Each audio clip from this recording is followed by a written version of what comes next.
Is Drake a genius, or is he just lucky? When the music industry begins to feel like a casino, we know Drake's somewhere on board. I mean, how does the guy manage to always nail every song? Is he really a rap prodigy, or just some sort of a corporate mastermind? Okay, here's the most obvious take. He's not the kind of rapper that pops out of the gritty underground rap scene where artists have been grinding their rear ends off for decades before getting even a glimpse of what fame feels like. This guy's from Degrassi.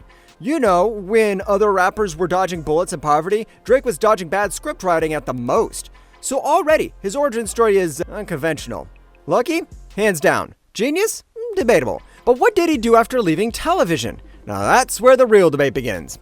Now, we're not exactly talking about lyrical complexity or technical rap skills. We're thinking more emotional branding. Drake figured out early that people love sad rich men who text their exes at ghostly hours like 3 a.m. His music turned into a whole lifestyle for emotionally unavailable men and emotionally drained women. Songs like Marvin's Room and Take Care weren't revolutionary musically, but they were psychologically engineered to go viral before social media even knew how to monetize heartbreak. Talk about marketing brilliance. But genius or not, Drake's career is built on both controversy and some pretty amazing hits. Without either of the two, he probably wouldn't have made it to who he is now. Remember the ghostwriting scandal? In 2015, Meek Mill accused Drake of using ghostwriters and referenced tracks from writer Quentin Miller leaked. Suddenly, the self-proclaimed rap king was exposed as a collaborative corporate product. In rap culture, ghostwriting is basically sacrilege.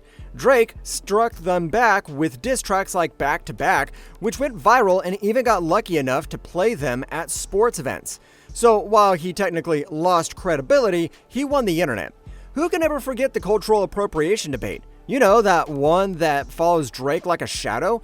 He's been accused of God knows how many things. Starting with adopting accents, for instance, and then styles from different cultures. Jamaican patois, UK drill, Afro beats, only when they're trending. Critics argue he's less a cultural ambassador and more a musical chameleon who shapeshifts to whatever's selling. Genius? Yes, in a business sense. Ethically questionable? Absolutely. Lucky? Also yes, because he gets away with it in ways smaller artists or even some big artists never could. And we cannot talk about Drake without talking about his love life controversies. Because honestly, his dating history deserves its own Netflix docuseries. He's been linked to everyone from Rihanna to Jennifer Lopez, and he has a habit of writing emotional songs about women who clearly did not sign up to be his muse. But wait, we haven't even gotten to the internet's favorite topic yet. His interactions with younger female celebrities, the Millie Bobby Brown texting situation, raised a lot more than a few eyebrows, with people questioning why a grown rapper was giving boy advice to a teenage actress. Nothing illegal was proven, but the optics? Horrifying. The memes? Endless. Drake's career thrives in that weird space where nothing sticks long enough to cancel him, but everything sticks enough to keep him trending. Yet, through all this, Drake keeps winning. Albums like Views, Scorpion, and Certified Lover Boy dominate charts. His ability to blend rap, R&B, pop, and now dancehall and house is less about artistry and more about algorithm domination. Drake somehow absorbs these trends and sells them back to the world with maybe a bit of a Toronto accent. But here's the thing, luck alone doesn't give you a decade-long monopoly on pop culture. Drake's real genius is understanding that modern music is less about bars and more about vibes, memes, and emotional relatability. He makes songs that work in clubs, heartbreak playlists, Instagram captions, and TikTok trends simultaneously. And maybe that's more than just luck. Still, critics argue that Drake's success is inflated by industry's favoritism. He's signed to Young Money, mentored by Lil Wayne, and backed by major labels with unlimited marketing budgets. Streaming platforms adore him because he releases long albums with 20-plus tracks designed to farm streams. Is that genius artistry or capitalist exploitation? Depends on whether you're a fan or a music purist having an existential crisis. Let's start with Pusha T. Because honestly, this beef deserves a museum exhibit. In 2018, Drake and Pusha T went back and forth with diss tracks, but Drake clearly thought he was in a friendly sparring match. Pusha T, meanwhile, showed up with a nuclear weapon disguised as a song. The story of Added On didn't just diss Drake's music, it exposed his secret son with former adult film actress Sophie Brussaux. Imagine thinking you're winning a rap beef and suddenly the world finds out you're a dad via a diss track. That's not a loss, that's a psychological thriller. Drake later confirmed the child and tried to reframe the situation as a misunderstood private life issue, but the damage was done. Pusha T permanently tattooed Drake's image as the world's most dramatic secret father. Was Pusha T a lyrical genius? Yes, but Drake's real genius here was surviving it. Any other artist would have been career derailed. Drake, he dropped Scorpion, broke streaming records, and turned this whole mess into more attention. Controversy is like fuel to this guy to keep going.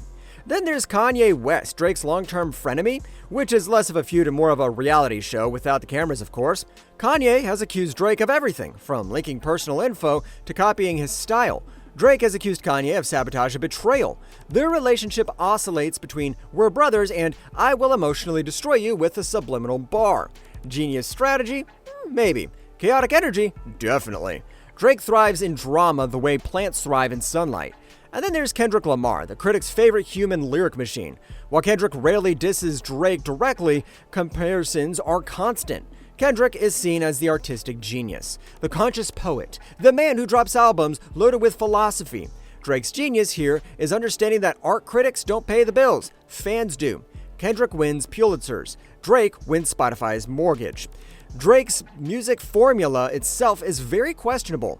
Critics complain of his albums to be bloated, repetitive, and designed for streams. 20-plus tracks, multiple genres, endless features, it's less artistic cohesion and more playlist domination. But guess what? It works. Streaming platforms reward quantity, and Drake plays the game better than anyone. Is that genius or a game in the system? Honestly, both. Then there's the AI voice controversy that accidentally made Drake look like a prophet. When AI-generated songs used Drake's voice went viral, it raised massive ethical and legal questions. Drake didn't invent AI music, but his voice became the symbol of the future music industry crisis. Kind of poetic that the man who mastered algorithmic pop became the algorithm's favorite victim. We also just cannot ignore Drake's gambling controversies, especially his public association with crypto casinos and betting platforms. He's known for posting massive bets, sometimes winning, sometimes losing millions, and always promoting the platforms. Critics argue he glamorizes gambling and encourages unhealthy behavior among fans. Drake, meanwhile, treats gambling like a lifestyle aesthetic. Genius marketing? Sure. Morally questionable? Also yes. Lucky? Only when the roulette wheel agrees. Okay, now that we've gotten other things out of the way, let's get into his persona. He's a man who simultaneously is ultra-rich and eternally heartbroken. What his songs say, he lives in a literal mansion with a basketball court and yet sings like he's still crying over a girl who left him on read. This emotional contradiction is either the most brilliant branding in modern music or the world's longest midlife crisis in HD. Probably both. So is Drake a genius or just lucky? The boring answer is he's both. He's lucky because he has some pretty early access to fame, industry connections, and perfect timing in the streaming era. He's a genius because he's understood something most artists never do. Music is only half the product. The other half is personality, controversy, relatability, and memes. Drake engineered himself into a brand that people argue about, laugh over, obsess over, and stream endlessly. He turned heartbreak into a business model, drama into marketing, and criticism into content. That's not accidental, that's strategic. Will history remember Drake as a musical genius like Kanye or Kendrick? Probably not in the same way. But will history remember him as one of the smartest hitmakers and cultural manipulators of the 21st century? Absolutely. Because in the modern music industry, being unforgettable is the real genius. And Drake mastered that like no one else. And with that, we've come to the end of today's video. What's your opinion on this? Feel free to let us know in the comments section down below. And don't forget to like, subscribe before you leave. Thanks for watching. We'll see you in the next one.